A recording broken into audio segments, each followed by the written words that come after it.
I'm Grace. I'm Jack. And we're here with School Board President Lisa Bury, who's going to explain and give a sneak peek about the stuff that's going into the new building in the time capsule. Ms. Bury, can you tell us about the materials and the process being used to preserve these items? Sure.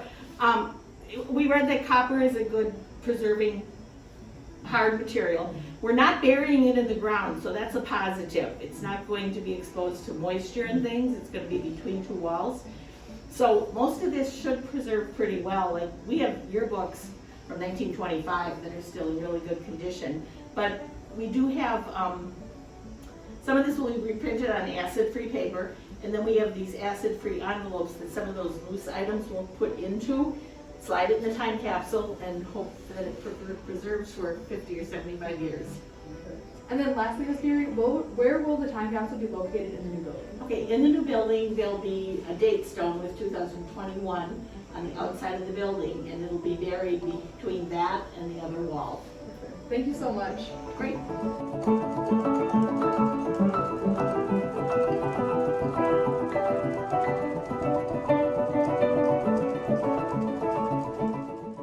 Here we have a high school yearbook from last year, and then a newspaper as long as the football state yearbook, which all represents the journalism class we have in high school. We also have a newspaper from the elementary and a booklet that they did, which has their yearbook and then some memories from the elementary. And here we have a notebook from the 6th grade where they all wrote out their favorite things, such as like their favorite actor or their favorite song. And here we have a report card with report cards from all middle school, elementary, and high school. We will be revealing whose names are on them, but like people from 100 years now will see like how their grades were. Next, we have a lunch menu so everyone can see what we ate now and see how they compare to back then. We also have a mask. Seeing we are in COVID and a pandemic, hopefully that will not be the case when they open the time capsule. Next, we have a lanyard because we don't know if in the future they're going to have keys or however they're going to do it, but now seeing teachers always have lanyards full of keys. We also have a parking pass because as most high schoolers do drive to school, we don't know in the future if they're going to be driving to school or not. Next we have a district newsletter so like people from 100 years now can see what was going on during this time. The middle school put this together, and this just shows like what the technology is like during this time period. I'm guessing that the technology is going to be very different 100 years from now, so it'll be interesting to see how technology has changed. And we also have a sign that shows precautions that you could take because we're in the pandemic right now, so like 6 feet apart, wear a mask, and always wash your hands. And here the freshmen put this together, and they wrote a 6-word memoir that tells the story of their life.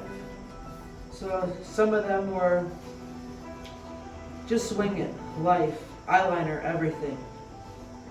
Look at all those chickens. I'm still bad at math. Big kids are scary. Next, the sophomores, they wanted to include that most of the school year was online this year. They all included pictures from being on virtual schooling. They also included a pair of blue light glasses because they protect your eyes, and we're on the computers 24/7 this year, so they wanted to show that what saves us. The juniors, we all wrote our names on a brick to be like remembered in 100 years. And a brick is a building block for a building. But it also is a symbol for like a building block, because our education is a building block for our future and how it will shape our lives. As part of the senior class, we all decided to put pictures from being in preschool and our trip for trees for tomorrow, seeing as we were the first class to go. And we also put in a picture of our senior class, seeing the last senior class as being part of the old school. We also included stories on how being in a 4K to 12th grade school affected us and what our favorite memories were from it. And here we have a survey done in 2018 from the community where they basically decided if we want a new school or not and tear down the old building. And 65% of the community approved of building a new school. This just kind of shows like what they thought about the old building and having a new building being built. We also have a picture of the staff that will be placed in the time capsule. We just want to say thank you for everyone who has helped put this together from the community and the school to help us preserve our school and the history that we have. This will be placed in the new school on Monday, March 22nd, 2021.